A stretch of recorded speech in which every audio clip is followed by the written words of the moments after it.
It's never a bad day after work when you get to come home to some new baby snakes hatching out. What's up, everyone? Welcome back to the channel. Stick with me for this one and let's have some fun checking out some of the first baby jungles of the season. That's right, clutch number 7 is pipping and hatching today.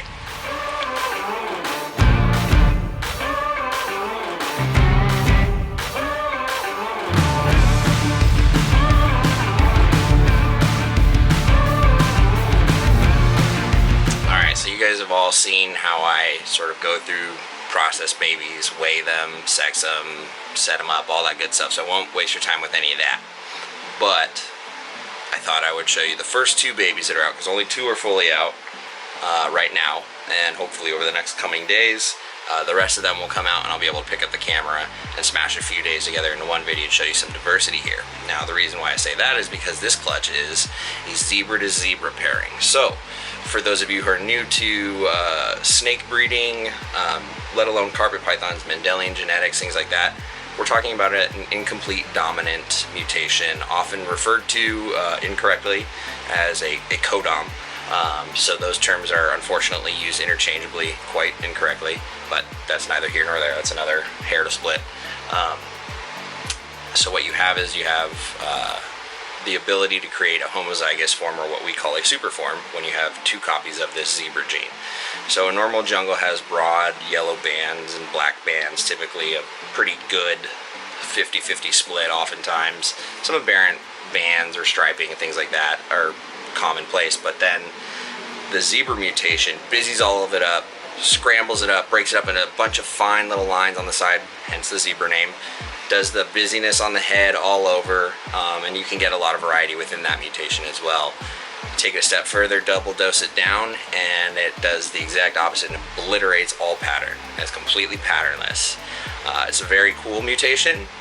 In the early years, it was heavily bred for, and unfortunately outcrossing wasn't a priority, and so you got a lot of zebras and super zebras with bad clutches, super zebras having kinked tails.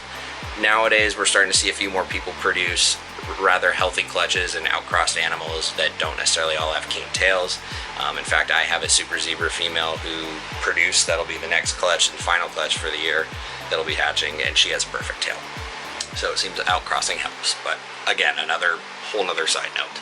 So I figured what I would do is first show the first jungle that's here, and then we'll take a look at the second one, which happens to be a zebra, and hopefully over the next few days I can show you a super as well. So hang tight.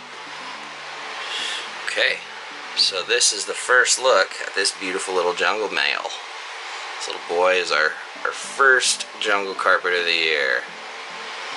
So, like I was talking about with the zebra genetics, when you do a zebra to zebra pairing based on Punnett squares and sort of the odds of how things should play out, you'll get about 50% zebras, 25% normal jungles, and 25% supers, roughly. So just because this normal baby popped out of a zebra clutch does not mean it has some underlying zebra genetics or anything like that. It is just a beautiful jungle. Now, as you can tell, jungles, the snakes that are known for being gorgeously black and yellow, hatch out a little drab, a little silver and black.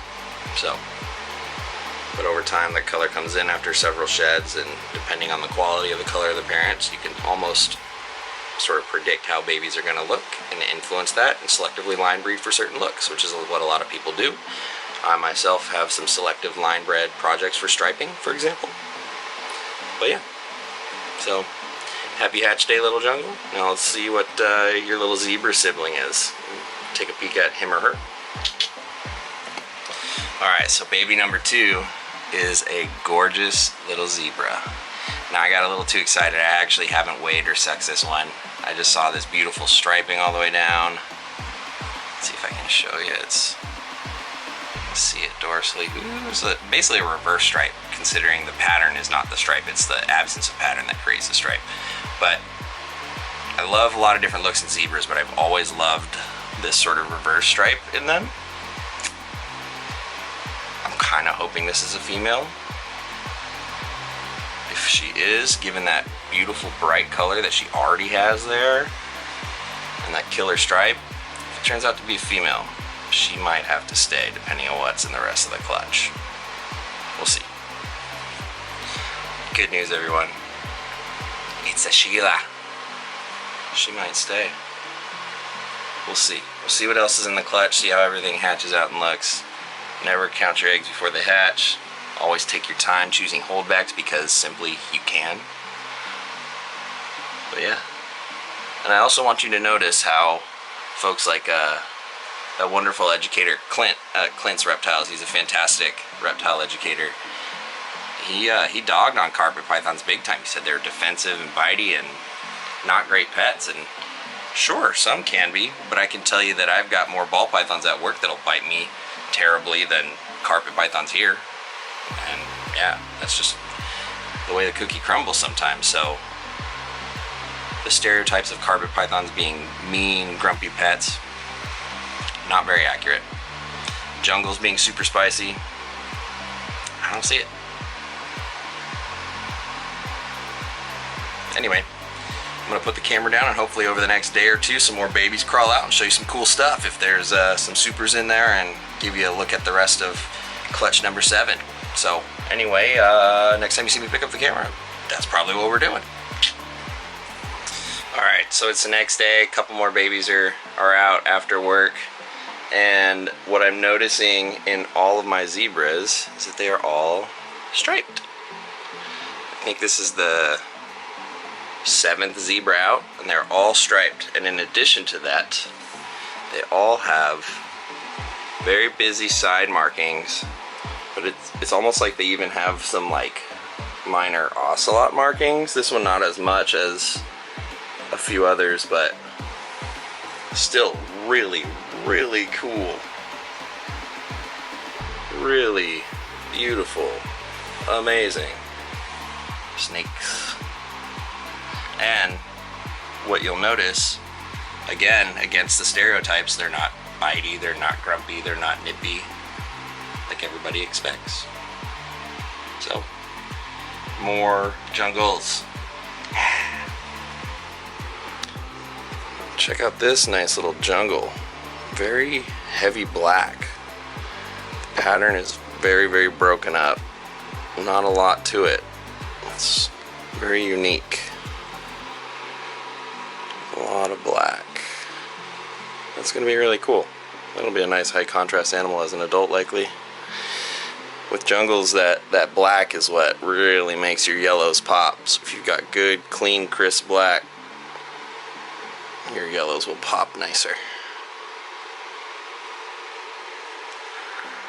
Where are you? There you are.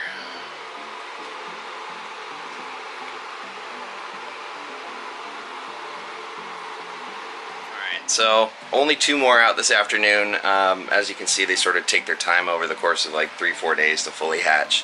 I did peek into a couple of the eggs that were just barely pipped or hadn't pipped, because with zebra to zebra stuff you tend to get weird challenges, issues, and deficiencies, and they tend to fall on the things, the eggs that are likely going to be super zebras. So there was an egg that went bad over the last 2 weeks of incubation. Cut that open, and of course there was a maybe halfway formed and developed super zebra in there. Another egg that hadn't pipped, I opened that up, and there was a super zebra in there that was probably like 90% of the way developed, dead. A lot of yolk left unabsorbed, and just for whatever reason didn't make it. And then there's a 3rd super zebra in there that appears to be alive and viable at this moment. Obviously, I'm not Jay Brewering those things out of the eggs, so I'm going to let them come out on their own. Fingers crossed that it is healthy, no kinking, anything like that, because that would be nice to at least have 1 super zebra this year. So yeah, we'll see what the next couple days holds and bring you along with me. Alright, it's the next morning, a couple more babies are out. Now remember what we've talked about with the Mendelian genetics and how this incomplete dominant mode of inheritance sort of works, and the percentages of the clutch, phenotypes, and what should come out. So 25% normal jungles, 50% zebras, which would explain why we've got so many zebras out so far. Couldn't bother showing you all of them, but I think there's like 8 out already. And The super zebra side of things has had some challenges, as to be expected. One dead in the egg, underdeveloped. Actually, two dead in the eggs, underdeveloped. But number 3 crawled out. We have a beautiful female super zebra. And like I mentioned, the homozygous form of the zebra trait is a patternless animal. So we have no pattern. And now you know why these aren't so common. You only get so many of them in a zebra to zebra clutch if you're lucky, and if you're lucky, you know, a couple will survive. As you can see, quintessential kink tail, and that will straighten out a little bit over time, I've seen. And that little fold on the end, the little nub, will potentially need a little bit of medical assistance depending on how the first shed goes. If you have a little bit where the stuck shed kind of just doesn't come off on its own there, it's going to continue to happen every time that animal sheds, and you need to intervene right away to prevent it from becoming a chronic issue down the line. And it's simply just like snipping a little bit of the end, and yeah, like trimming a fingernail almost. The sooner you do it, the better, but I never do it until I have to. So the first shed will be the indicator if this tail needs a little bit of shed assistance, but otherwise, she's perfect. She doesn't have black eyes like my female, so I don't know why that girl popped out with black eyes and none of the others have, but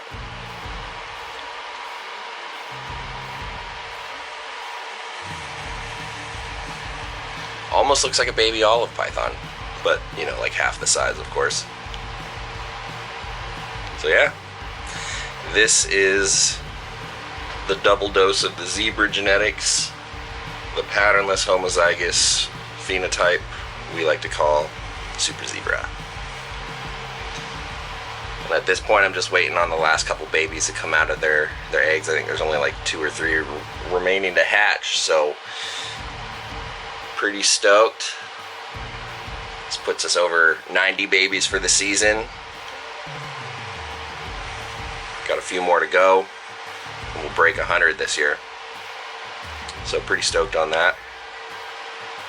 On another note, while I've got this beautiful girl out for some eye candy, some of you have probably seen my my Facebook post asking for folks to send me shed samples from their axanthic and head axanthic animals. I'm going to do some work with Ben Morrill of Rare Genetics Inc., send him some sheds and see if we can't decipher exactly what's going on with the axanthic gene. We've already changed its listing from recessive to incomplete dominant in publication, but now I just like to narrow down exactly what's going on. There's a lot of variation, so I'd like to see if there's an explanation for that phenotype variation in the gene. So yeah, there's quite a few people who are working with me and going to send me some sheds, and hopefully in the next few months send those out and get some more insight. So yeah, that's going to pretty much wrap up this one. Ended on the high note with the super zebra. Pretty beautiful. It'll take them a couple weeks to shed out. I'll show you guys all that stuff, I'm sure, eventually. Of course, my Patreons get to see all this stuff first, so if you want early access to babies and seeing the stuff firsthand before it's public, come join the Patreon family. We've got a growing community with a lot of awesome people there. It's a lot of fun.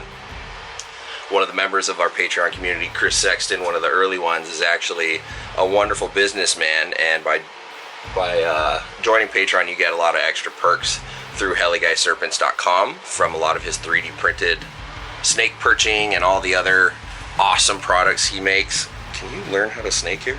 Jesus. And yeah, so he's running discounts all the time, but Patreon members get extra perks. Patreon members also get perks at my Teespring store. And everybody who's paying attention can use code Riley50 at Reptiles Express to get yourself 50% off of up to 10 shipping labels. You won't find a better deal than that anywhere, and they have the best rates and the best service, in my opinion. So go check them out. Their sister company, premiumcrickets.com. If you use code Riley15, you will get 15% off everything there. They've got feeders, animals, all sorts of cool stuff there, so check them out as well. Do not forget to become a member of USARC. Go Go join USARK, become a member. If you can't donate, you know, the annual $40, just make a small one-time donation. The membership is important. Anything helps. Everything helps. If everybody who watched this went and donated $5, it would make a huge contribution. They're the only lobbying group that's working with lawmakers to protect our rights to work with these animals legally and safely. So go give them a holler. Go join USARK. Don't forget to also support USARK Florida. I'll have links for that all below. I'll have links for all of my sponsors and everybody else in the description below. So if you missed that, go check that out. Otherwise, gonna catch you on another super video next time. Alrighty.